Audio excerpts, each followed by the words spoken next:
ప్రియమైన విద్యా సంస్థ యజమానులందరికీ పేరు పేరున అందరికీ నమస్కారాలు తెలియజేస్తూ, అలాగే ఉపాధ్యాయులు సిబ్బందికి మరియు విద్యార్థులకు ప్రత్యేక అభినందనలు, నమస్కారాలు. ఈరోజు మనము మీ అందరితో ఈ రకంగా కలవడానికి సమావేశంలో మీతో ముచ్చటించే అవకాశం దొరికినందుకు ధన్యుణ్ణి. ఈ రోడ్డు భద్రత ఉత్సవాన్ని జరుపుకోవడానికి కారణము మన దగ్గర ఉన్న ప్రమాదాల రేటు పూర్తిగా తగ్గించడానికి, మరి ప్రమాదాలు జరగకుండా జాగ్రత్త వహించడానికి కేంద్ర ఉపరితల శాఖ మాత్యులు ఏదైతే ఆదేశాలు ఇవ్వడమో, అన్ని రాష్ట్రాలతో పాటు తెలంగాణ ప్రభుత్వం కూడా చాలా వరకు రోడ్డు రవాణా శాఖ మరియు పోలీస్ శాఖ, అలాగే రవాణాకు సంబంధించిన ఆర్టీసీ కావచ్చు, ఇతర ప్రయాణ సౌకర్యాలు కల్పిస్తున్న ప్రతి సంస్థలు కూడా ఈ నెల రోజులు ప్రతి ఒక్కరికి అవగాహన కల్పించాలి అన్న ఆదేశాలు తూచా తప్పకుండా అమలవుతుంది. ముఖ్యంగా 1989లో భద్రతా వారోత్సవాలుండే, అది సరైన ఫలితము తృప్తి లేనందుకు 2021 సంవత్సరం నుండి మొత్తం మాసమంతా కూడా ఈ భద్రతకు సంబంధించిన అవగాహన సమావేశాలు ఏర్పాటు చేయాలి అని కేంద్రము రాష్ట్రము ఉమ్మడిగా నిర్వహిస్తున్న ఈ యొక్క కార్యక్రమానికి మన అందరం తూచా తప్పకుండా మన వంతు పాత్ర పోషించి ప్రమాదాలు జీరోగా, అంటే ఎక్కడ కూడా ప్రమాదాలు జరగకుండా జాగ్రత్తలు తీసుకోవాల్సిన అవసరం ఉంది. ఉదాహరణకి 1,00,000 కిలోమీటర్లకు 17 మంది చనిపోతున్నారు ప్రపంచవ్యాప్తంగా. ఈ యొక్క నిష్పత్తి, ఈ యొక్క శాతము 1,00,000 కిలోమీటర్లకు 17 మంది చనిపోతున్నారు. అలాగే భారతదేశంలో తీసుకుంటే 11 మంది చనిపోతున్నారు. అయినా తక్కువనే ఉన్నది అని సంతోషపడవలసింది కాదు, జీరో ఉండాలి. మనకన్నా తక్కువ ప్రమాదాలు జరిగిన కొన్ని రాష్ట్రాలు, కొన్ని దేశాలు ఉన్నాయి. అందులో భాగంగా 68% యువత చనిపోతుంది. నాకు అది పెద్ద బాధ ఉంది, అది పెద్ద బాధాకరంగా ఉన్నది, అది పెద్దగా నన్ను కలిచి వేస్తున్నది, ఇబ్బంది పెడుతున్నది. 18 నుండి 34 వయసు ఉన్న వాళ్ళే ఎక్కువ చనిపోవడంతో చాలా ఇబ్బంది అవుతున్నారు. అలాంటి వాళ్ళు పోతే దేశము చాలా నష్టపోతుంది. ప్రపంచం లోపల ఎక్కువ యువత ఉన్న దేశం ఏదైనా ఉన్నదంటే అది భారతదేశమే. ఆ భారతదేశము వెన్నుముక ఈ యువత చనిపోతే అలా కుటుంబంతో పాటు దేశానికి తీవ్రమైన నష్టం ఏర్పడుతుంది. కాబట్టి ముఖ్యంగా యువకుల కోసమే ఇది చాలా చాలా అవసరమని నేను అనుకుంటున్నాను. మీరందరూ తూచా తప్పకుండా రోడ్డు నియమాలు పాటించాలి. సరైన వేగమే పోవాలి, కానీ అతిగా వేగం పోకూడదు.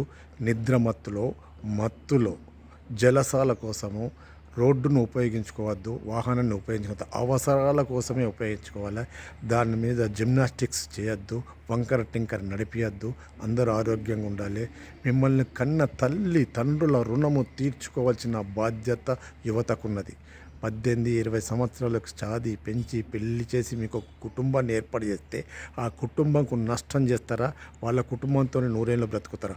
మీరు ఒక్కసారి ఆలోచించాలి. మీతో యువత ఒక ఆరోగ్యంగా ఉందంటే దేశము అభివృద్ధి లోపల కూడా ఆరోగ్యంగా ఉంటుంది. మీరు నష్టపోతే దేశం నష్టపోతుంది. వెన్నుముక, అందుకోసమే అంటున్నా, యువత దేశానికి వెన్నుముక. మీరు ఖచ్చితంగా తూచా తప్పకుండా రోడ్డు నియమాలు పాటించాలి. విద్యాసంస్థ అధిపతులకు చెప్పేస్తున్నా, అసలు ఈ విద్యా సంస్థ లోపల మేము చదువుకున్నప్పుడు పాఠ్యాంశం లోపల రోడ్డు గురించి చాలా వరకు అవగాహన ఉంటుండే, చట్టం గురించి చాలా వరకు అవగాహన ఉంటుండే.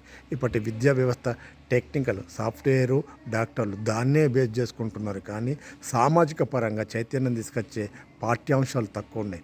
దయచేసి మీ ద్వారా, విద్యా సంస్థల ద్వారా, విద్యా శాఖ అధికారులకు లేదా విద్యాశాఖ మాత్యులకు, ప్రభుత్వాలకు, ప్రతి ఒక్కళ్ళకు 6 to 10th వరకు ఖచ్చితంగా విద్య లోపల పూర్తి రోడ్డు భద్రత గురించి, రోడ్డు భద్రత వారోత్సవాల గురించి, ప్రమాదాల నివారణ గురించి, రోడ్డు నియమాల గురించి, రూల్స్ అండ్ రెగ్యులేషన్ గురించి, శిక్షల గురించి ప్రతి ఒక్కరికి చెప్పవలసిన బాధ్యత ప్రభుత్వాలకు ఉంది. పాఠ్యాంశాలు కూడా ఆ రకంగా మార్చాలి.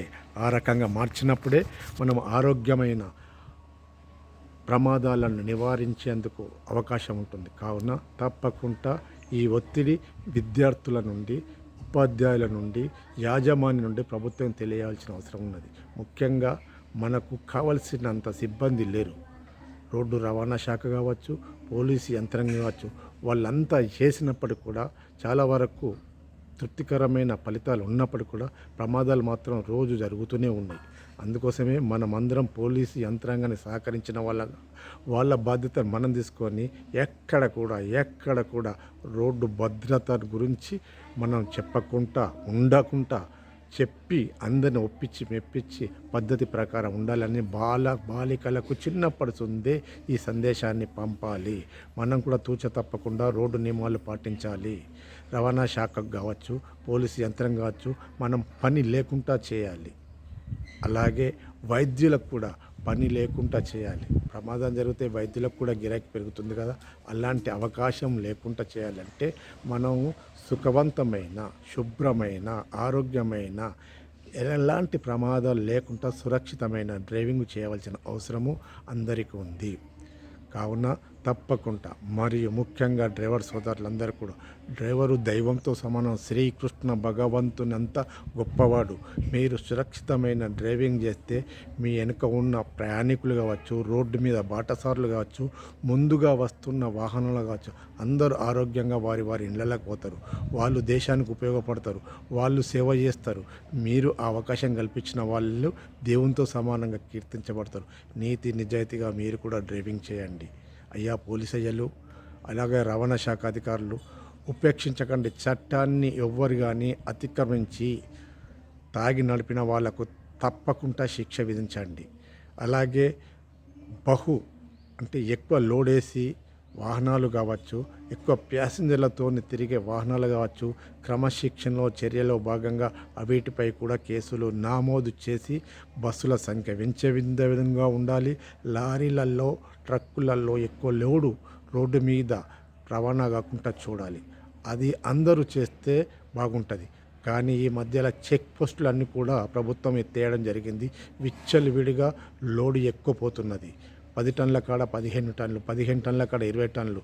దాంతోపాటు రోడ్డు మీద ప్రమాదాలు జరిగే అవకాశం ఉన్నది. అనుకున్నంత బ్రేక్ రాదు, తక్కువ బ్రేక్ వస్తుంది. అనుకున్న కాడ ఆగది, జర దూరం పోయి ఆగుతుంది. అప్పుడు ప్రమాదం జరిగే అవకాశం ఉంటుంది. అందుకోసమే క్రమశిక్షణలో భాగంగా ఓవర్లోడ్ వాహనాలను ఖచ్చితంగా సీజ్ చేయండి. క్రమశిక్షణలో చర్యంగా దాన్ని శిక్షించండి.